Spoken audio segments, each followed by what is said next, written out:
मैं डोकचा हूँ। मेरा नाम सुनते ही लोग अक्सर कन्फ्यूज़ हो जाते हैं, इसलिए मैं पहले ही साफ़ कर देता हूँ। डोकजा मेरा नाम है और कोरियन में इसका मतलब होता है रीडर। लेकिन जब भी मैं लोगों से मिलता हूँ, 10 में से 9 बार वे कुछ और ही समझ लेते हैं। कोई पूछता है, "ओह! मतलब तुम इकलौते बच्चे हो?" मैं जवाब देता हूँ, "हाँ, लेकिन मेरा मतलब वो नहीं था।" फिर वे पूछते हैं, "तो फिर तुम्हारा मतलब क्या था?" तब मैं अपना आईडी कार्ड आगे बढ़ाकर कहता हूँ, "ये मेरा नाम है, किम डोकजा, मतलब रीडर।" मेरे पिता ने मुझे ये नाम इसलिए दिया था क्योंकि वो चाहते थे कि मैं बड़ा होकर एक मज़बूत और आत्मनिर्भर इंसान बनूँ। लेकिन शायद यही नाम मेरे लिए अभिशाप बन गया, क्योंकि मैं पूरी ज़िंदगी अकेला रहा हूँ, ना कोई करीबी, ना कोई साथ चलने वाला, और शायद इसी वजह से मैं हमेशा दूसरों की कहानियाँ पढ़ता रहा, अपनी कहानी कभी जी ही नहीं पाया। आई एम 28 ईयर्स ओल्ड, एक थर्ड रेट कॉलेज से ग्रेजुएट और अब एक बड़ी कॉरपोरेशन की सब्सिडियरी कंपनी में सिर्फ एक कॉन्ट्रैक्ट कर्मचारी हूँ। मेरी ज़िंदगी का सबसे बड़ा शौक है सबवे में सफ़र करते हुए सीरियलाइज्ड वेब नॉवेल्स पढ़ना, ऑफिस से घर जाते समय। ट्रेन के डिब्बे के अंदर हल्की झटकों के साथ सफ़र चल रहा होता है। आज की ये सबवे राइड बाकी दिनों से अलग लग रही थी। तभी एक आवाज़ आती है, ओह माय!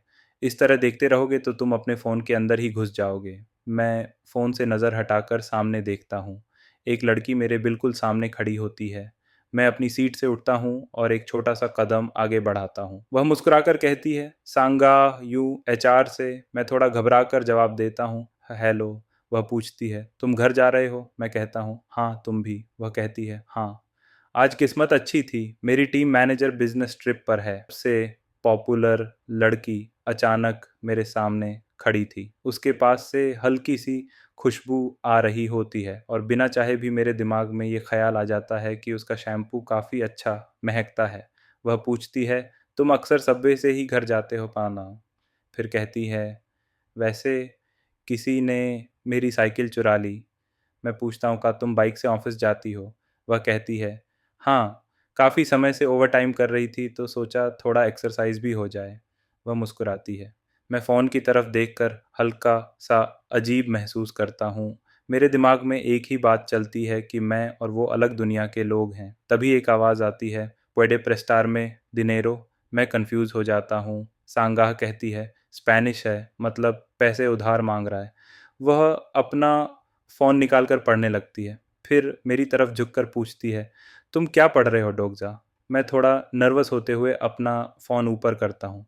स्क्रीन पर लिखा होता है, वर्ल्ड आफ्टर द एपोकलिप्स। वह पूछती है, "क्या ये कोई नॉवेल है?" मैं कहता हूँ, हाँ, बस कोरियन पढ़ने की प्रैक्टिस कर रहा हूँ।" उसकी आँखें चमक उठती हैं। वह कहती है, "मुझे नॉवेल्स बहुत पसंद हैं।" वह अपने पसंदीदा लेखकों के नाम लेती है और फिर पूछती है, "तुम्हारा पसंदीदा लेखक कौन है?" मेरा जवाब वहीं रुक जाता है, क्योंकि सच ये है कि मेरा असली शौक हमेशा से वेब नॉवेल्स पढ़ना रहा है। स्क्रीन पर 2 टाइटल दिखाई देते हैं, वर्ल्ड आफ्टर द एपोकलिप्स और 3 ways to survive the apocalypse, TWSA। एक कहानी जो मैंने पिछले 10 सालों से पढ़ी है, एक रीडर के तौर पर। आज ये ख़त्म होने वाली थी। ये कहानी मेरी ज़िंदगी के हर बुरे दौर में मेरे साथ रही। स्कूल की बुलिंग, एंट्रेंस एग्ज़ाम की नाकामी, third rate college, military service और अब एक अनिश्चित नौकरी। कुल 3149 एपिसोड और आखिरी रीडर सिर्फ मैं। मैंने लेखक को बस एक कमेंट लिखा था, "सब कुछ के लिए धन्यवाद, मैं एपिलॉग का इंतज़ार कर रहा हूँ।" तभी सांगाह कहती है, "सोचो, हमें कंपनी जॉइन किए 1 साल हो चुका है।" मैं हल्की सी मुस्कान देता हूँ। फिर उसे याद आता है कि वह फुल टाइम एम्प्लॉय बन चुकी है और मैं नहीं। वह थोड़ी झिझक के साथ कहती है, "अगर तुम चाहो तो मैं तुम्हें उस ऐप का नाम बता सकती हूँ।" मैं जवाब देता हूँ, "ठीक है।" क्योंकि मेरी ज़िंदगी का जॉनर फ़िक्शन नहीं है, नॉन फ़िक्शन है और इस जॉनर में मैं कोई हीरो नहीं हूँ, मैं सिर्फ़ रीडर हूँ। तभी मेरा फ़ोन वाइब्रेट करता है। Sender TLS123। मैसेज सिर्फ़ एक शब्द का होता है, "धन्यवाद।" मैं टाइप करता हूँ, "क्या तुम TWSA के लेखक हो?" जवाब आता है, "तुम्हारी वजह से मैं अपनी कहानी पूरी कर पाया। मैंने एक प्रतियोगिता भी जीती।" मैं पूछता हूँ, "कौन सी प्रतियोगिता?" वह कहता है, "ये कोई बड़ी प्रतियोगिता नहीं थी, इसीलिए तुम्हें पता नहीं होगा।" फिर वह लिखता है, "आज से TWSA पेड कंटेंट बनने वाली है।" फिर वह लिखता है, "शुक्रिया के तौर पर मैं तुम्हें एक गिफ्ट भेजना चाहता हूँ। अपना ईमेल एड्रेस बता सकते हो? ईमेल आता है। समय 6:55 PM। 7 बजे से TWSA पेड कंटेंट हो जाएगी, ये तुम्हारी मदद करेगा। मेरे पास सिर्फ 5 मिनट थे, मैं ऐप खोलता हूँ। No results were found. उसी पल ट्रेन जोर से झटका खाती है। लाइट्स झिलमिलाने लगती हैं। लोग चिल्लाते हैं, चिंगारियाँ उड़ती हैं और डिब्बे में धुआं भर जाता है। और तभी मैं महसूस करता हूँ कि अंधेरे में कोई मौजूद है, दिखाई नहीं देता, लेकिन उसकी प्रेजेंस महसूस होती है, जैसे कोई भारी ऑरा पूरे पूरे डिब्बे पर दबाव बना रहा हो। मैं सांगाह की तरफ देखता हूँ। सांगाह, तुम ठीक हो? वह कहती है, हाँ, तुम्हें क्या लगता है क्या हो रहा है? मैं फ़ोन देखता हूँ। 6:59 PM, फिर 7 बजे PM, और उसी पल घोषणा होती है, देवियों और सज्जनों, कृपया तुरंत बाहर निकलें। डिब्बे में अफरा तफरी मच जाती है और उसी पल मेरी सामान्य जिंदगी खत्म हो जाती है। ट्रेन अचानक एक झटके के साथ रुक जाती है और पूरी सबवे केबिन एक पल में अंधेरे में डूब जाती है। लोग घबरा जाते हैं। कोई कहता है, नो वे, सबवे तो अक्सर रुकती रहती है। लेकिन मेरे दिमाग में एक अजीब सी बात घूम रही होती है, जैसे किसी बहुत फेमिलियर कहानी की ओपनिंग लाइंस वापस आ रही हों। मैं खुद को समझाता हूँ कि ये पॉसिबल नहीं है, रियलिस्टिकली ये हो ही नहीं सकता। तभी किसी की आवाज़ आती है, डोक्काइबी। पूरा कोच एकदम शांत हो जाता है। मेरा दिल ज़ोर से धड़क उठता है। डोक्काइबी, ये नाम मैं बहुत अच्छी तरह जानता हूँ। कोरियन स्टोरीज़ में डोक्काइबी एक मिथिकल क्रीचर होता है, गॉब्लिन जैसा। मैं सामने देखता हूँ। लोग एक दूसरे से चिपक जाते हैं। सांगाह मेरे बाजू में खड़ी है, उसकी आंखों में डर साफ दिख रहा होता है। वो धीरे से कहती है, सॉरी। मेरी नज़र केबिन के बीच में जाती है। अंधेरे के अंदर कुछ मूव करता हुआ महसूस होता है। लॉजिक के हिसाब से ये इम्पॉसिबल होना चाहिए था, लेकिन जो मैं महसूस कर रहा था वो बिल्कुल रियल था। हवा भारी हो जाती है, जैसे किसी चीज़ की प्रेजेंस पूरी जगह पर छा रही हो। एक स्ट्रॉन्ग ऑनरा, इतना स्ट्रॉन्ग के सांस लेना भी थोड़ा मुश्किल लगने लगता है। और तब मुझे दिख जाता है, दो छोटे से सींग, भूसे जैसे कपड़ों में एक छोटा सा क्रीचर हवा में तैरता हुआ। ना वो फेरी जैसा लगता है, ना एंजल जैसा, और बिल्कुल इनोसेंट भी नहीं। उसकी अपीयरेंस अजीब है, पर उसकी प्रेजेंस हैवी है, जैसे मुस्कुराता हुआ डेविल सामने खड़ा हो। कोई चिल्लाता है, वो क्या है? लोग मर्मरिंग करने लगते हैं। डर, कन्फ्यूजन और क्यूरियोसिटी एक साथ फैल जाते हैं। मेरी आंखें खुल जाती हैं, मेरा दिमाग फ्रीज हो जाता है। मुझे याद आ जाता है, बिल्कुल वही डिस्क्रिप्शन, बिल्कुल वही सीन। मेरे अंदर का रीडर चिल्लाता है कि ये तो वही है। और अगर ये वही कहानी है तो दुनिया अब नॉर्मल नहीं रही। वो हवा में होवर कर रहा होता है। उसके छोटे सींग, उसका अजीब स्माइल और उसकी बॉडी से निकलती हुई स्ट्रेंज एनर्जी पूरी केबिन में फैल जाती है। कोई फ़ोन निकाल लेता है, कोई चीखने लगता है। डॉक्काई भी अपना सिर थोड़ा सा हिलाता है, जैसे हवा को सूंघ रहा हो। उसका मूवमेंट क्यूट लग सकता है, लेकिन उसका औंदरा बिल्कुल क्यूट नहीं है। ये वही क्रीचर है जो three ways to survive the apocalypse के फर्स्ट पैराग्राफ में आता है, और जहाँ डॉक्काई भी आता है वहाँ ट्रेजेडी शुरू होती है।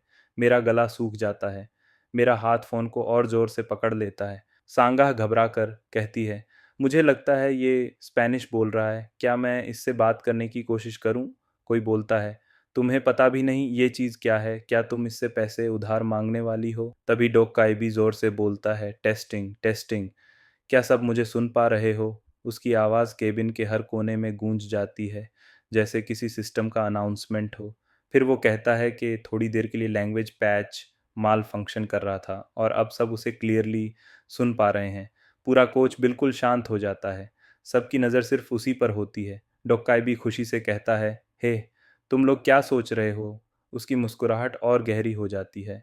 और उस पल मुझे पूरी तरह समझ आ जाता है, गेम शुरू हो चुका है। लोग पहले इस चीज़ को मजाक समझते हैं। कोई कहता है ये ऑगमेंटेड रियलिटी का प्रैंक होगा। कोई पूछता है क्या मूवी शूट हो रही है।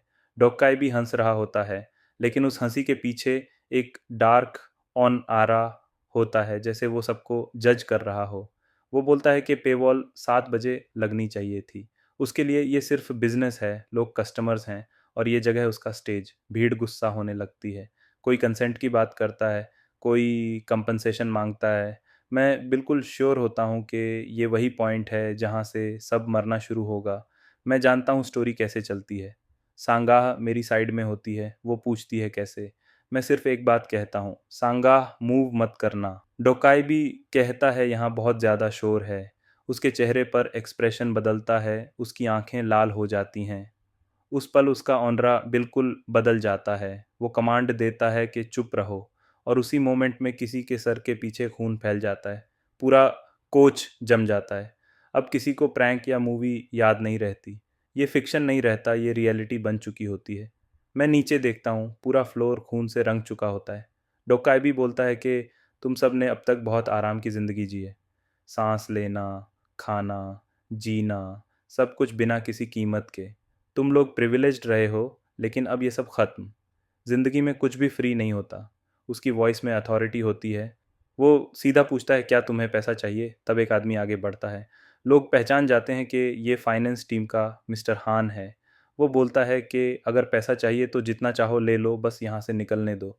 डोकाई भी मुस्कुराता है और कहता है कि पैसा एक चीज़ है जो इंसानों के बीच एग्रीमेंट को दिखाता है। मिस्टर हान खुशी से कहता है कि हाँ, पैसा सब कुछ सॉल्व कर देता है। अगला ही पल उसके हाथ में पकड़ा पैसा जलने लगता है। वो शॉक में नीचे गिर जाता है। डोक्काई भी बताता है कि ये पैसा सिर्फ तुम्हारी स्पेस और टाइम के अंदर वैल्यू रखता है। इस डायमेंशन में इस कागज़ की कोई वैल्यू नहीं। वो वार्निंग देता है कि दोबारा ऐसी कोशिश की तो जान से मार देगा। फिर बोलता है कि बातें करने का टाइम नहीं, तुम्हारा कर्ज हर सेकंड बढ़ रहा है, समझना है तो खुद कमा कर देख लो। अचानक उसके सींग चमक उठते हैं और वो हवा में ऊपर उठ जाता है। अगले ही पल एक मैसेज सामने आता है कि चैनल BI 7623 ओपन हो चुका है। लोग पैनिक में ऊपर देखते हैं। हर किसी के सामने ब्लू स्क्रीन अपीयर होने लगती है। लोग कंफ्यूज हैं, कोई पूछ रहा है ये क्या है। कुछ लोग डर में हैं, कुछ के चेहरों पर अजीब सी एक्साइटमेंट है। मैं अपनी स्क्रीन देखता हूँ। लिखा होता है, the main scenario has arrived. Screen पर मेन सिनेरियो नंबर 1 आता है, प्रूव योर वैल्यू, किल 1 और मोर लिविंग ऑर्गेनिजम्स। कैटेगरी में difficulty F, time limit 30 minutes, reward 300 coins, penalty for failure death. ऊपर से डोक्काई भी कहता है, वेल गुड लक एवरीवन, और कहता है कि वो एक इंटरेस्टिंग स्टोरी देखना चाहता है। उस पल पूरी क्राउड के चेहरे बदल जाते बदल जाते हैं। एक ब्लास्ट जैसा शॉक फील होता है। लोग अपनी स्क्रीन्स को घूरते रहते हैं और समझने की कोशिश करते कि अब जिंदा रहने के लिए क्या करना होगा। मेरे दिमाग में एक ही सवाल घूमता है, क्या सच में जिंदा रहने के लिए किसी को मारना पड़ेगा? सबवे के अंदर हालात धीरे धीरे बिगड़ चुके थे। लोग अपनी सीटों पर जमे हुए थे। कोई खुलकर कुछ बोल नहीं रहा था, लेकिन हर चेहरे पर डर साफ दिख रहा था। यू सांगाह ने घबराए हुए हाथों से अपना फ़ोन निकाला और पुलिस को कॉल लगाया। कॉल लगती रही, लेकिन उधर से कोई जवाब नहीं आया। फिर उसने फ़ोन नीचे किया और किम डोगजा की तरफ देखा। उसने कहा कि पुलिस फ़ोन नहीं उठा रही है और अब समझ नहीं आ रहा कि क्या करें। किम डोगजा ने उसका हाथ हल्के से नीचे किया और उसे शांत रहने का इशारा किया। उसकी आवाज़ स्थिर थी, लेकिन आंखों में तनाव छिपा हुआ था। उसने कहा कि अभी घबराने से कुछ नहीं होगा। फिर किम डोगजा ने उससे पूछा कि क्या उसने वह गेम खेला है जिस पर उसकी कंपनी में काम चल रहा था, वही गेम जिसमें दुनिया ख़त्म हो जाती है और बहुत कम लोग जिंदा बचते हैं।